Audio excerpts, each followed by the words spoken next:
नमस्ते बच्चों। आज हम रचनात्मक व्याकरण में से नया पाठ पढ़ने वाले हैं।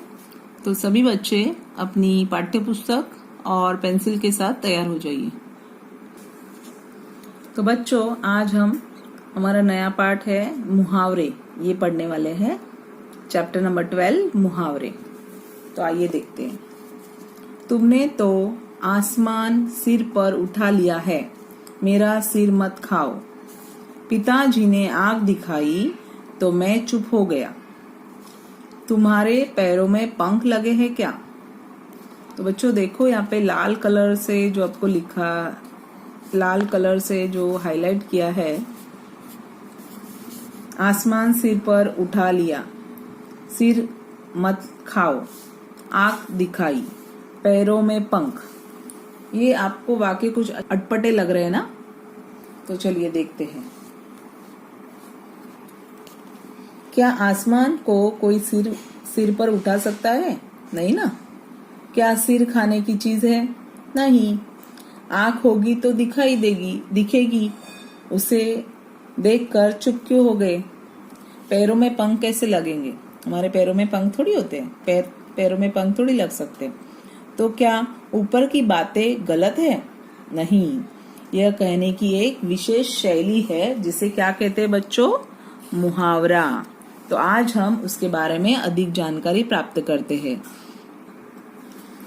मुहावरों का विशेष अर्थ होता है, मुहावरों से भाषा सुंदर हो जाती है। सुंदर मतलब भाषा बोली भाषा जैसे नहीं लगती, उससे अलग लगती है।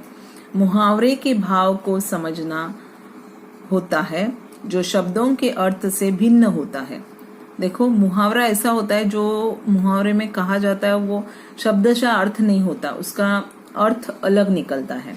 उसके शब्द अलग होते हैं, बोल अलग होते हैं और उसका अर्थ अलग निकलता है।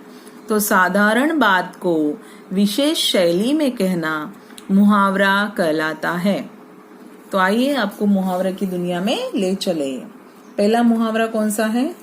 प्राण सूखना, मतलब डर जाना। देखो, इस पिक्चर में दिखाया है, चित्र में दिखाया है, एक शेर है और एक छोटा बच्चा है। वो देख के, तो बच्चों आप भी एक कल्पना करो कि आपके सामने शेर खड़ा है, तो आपको क्या होगा? आप डर जाओगे कि नाचने लगोगे या हंसी आएगी आपको?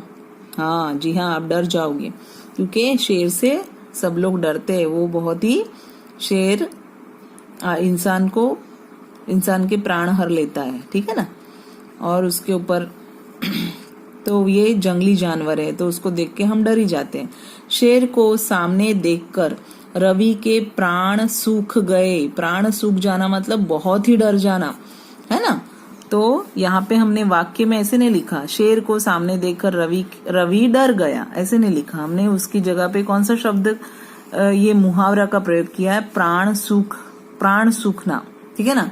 और बच्चों इसको डायरेक्ट नहीं लिखना है, जैसे कि प्राण सूखना गए, ऐसे नहीं लिख सकते। हम उसको वाक्य में, उसको मिलजुल के हमें लिखना पड़ेगा वाक्य। जैसे यहाँ पे लिखा है, शेर को सामने देखकर रवि के प्राण सूख गए, है ना। आगे देखते हैं। दूसरा मुहावरा है आँख का तारा मतलब बहुत प्यारा, ठीक है। आप बोलते हैं ना मम्मी कभी आपको कि तू तो मेरे आंखों का तारा है। स्नेहा अपनी माता की आंखों का तारा है। देखो, ये स्नेहा है और उसकी मम्मी है, तो वो क्या है? बहुत ही प्यारी है मम्मा की। तो इसकी जगह पे हमने ऐसे नहीं बोला स्नेहा अपनी माता की बहुत प्यारी बेटी है, हमने ये नहीं, इसकी जगह पे हमने बोला कि वो क्या है? आंखों का तारा है। आगे है पीठ थपथपाना, शाबाशी देना। बूढ़ी महिला की सहायता करने पर पिताजी ने मनीषा की पीठ थपथपाई, मतलब उसको शाबाशी दी। देखो, इस पिक्चर में दिखाई दे रहा है कि एक बूढ़ी महिला को क्या किया? सहायता दिया। किसने? मनीषा ने। ये बात सुनने के बाद उन्होंने उसको शाबाशी दी, पीठ थपथपाई, ठीक है। तो हमने शाबाशी दी, उसकी जगह पे ये मुहावरे का प्रयोग कर लिया, पीठ थपथपाई। तो आपको ये ध्यान रखना है, जो मुहावरा सही जगह पे सही वाक्य में सही मुहावरे का उपयोग करना है। ऐसा नहीं कुछ भी कहा भी लिख दिया, ठीक है, उसका कुछ अर्थ होना चाहिए, अर्थ लगना चाहिए वाक्य में। किताबी कीड़ा होना मतलब किताब में कीड़ा घुस जाता है, नहीं। बहुत पढ़ने वाला, किताबी कीड़ा मतलब हर बार उसके हाथ में बुक ही आपको दिखेगा, वो पढ़ते ही बच्चा दिखेगा, या कोई इंसान हो या कुछ भी। तो यहाँ पे देखो एक लड़की किताब में खोई रहती है, पूरे दिन रात किताब ही पढ़ती है। रेखा तो एकदम किताबी कीड़ा है ना, वो बहुत पढ़ती रहती है बुक को लेके। हाथ बटाना मदद करना, हाथ बटाना है ना, ये मुहावरा आपने बहुत बार सुना होगा। सुरभि घर के कामों में माँ का हाथ बटाती है, मतलब माँ को मदद करती है। तो अगर आपको इसी तरह से क्या करना है, वाक्यों में इस मुहावरों का प्रयोग करना है। तो आप भी अपनी मम्मी को मदद करते हो कि नहीं? हाँ, तो आपको क्या बोलना है, मैं घर के कामों में माँ का हाथ बटाती हूँ या बटाता हूँ, ठीक है। कमर कसना तैयार होना, कमर कसना मतलब क्या, तैयार होना, काम करने के लिए तैयार होना। चोर को पकड़ने के लिए पुलिस ने कमर कस ली, मतलब क्या, कमर में कुछ बेल्ट बांध दिया, नहीं। कमर कसनी मतलब ज्यादा उसके पीछे बहुत सारी मेहनत की उसको पकड़ने के लिए, चोर को, ठीक है ना। आगे है हवा से बातें करना, बहुत तेज दौड़ना। हवा से बातें करना, आपको पता है आप जब गाड़ी में बैठते हो, टू व्हीलर पे हो या साइकिल पे बैठ के गाड़ी चलाते होंगे या साइकिल चलाते होंगे, तो आपको बहुत सारी हवा, आपको फ्रेश लगता है, आपको हवा का झोंका जो है वो कंटिन्यूअस लगता रहता है। तो यहाँ पे इसी तरह से मुहावरा बन गया है कि हवा से बातें करना।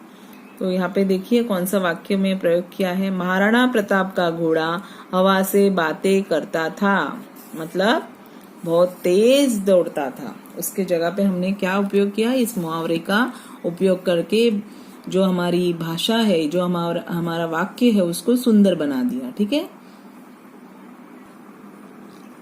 आगे का मुहावरा है मुंह में पानी आना, ललचा जाना। देखो पिक्चर में दिखाई दे रही है एक लड़की छोटी सी, लड्डू देख के देखो कैसे मुंह में पानी आ गया है ना। आपकी कोई फेवरेट चीज आपने अगर देख ली तो आपके भी मुंह में पानी आता है कि नहीं, आपका भी मन ललचता है कि वो मैं कब खाऊं, है ना। जैसे चॉकलेट है या आइसक्रीम है या पेस्ट्री है, तो उसी तरह से यहाँ पे आपको उस जगह पे क्या बोलना है, मुंह में पानी आना, है ना। हमें वो खाने की लालसा होना, मन ललचना, ओके। लड्डुओं की थाली देखकर मेरे मुंह में पानी आ गया।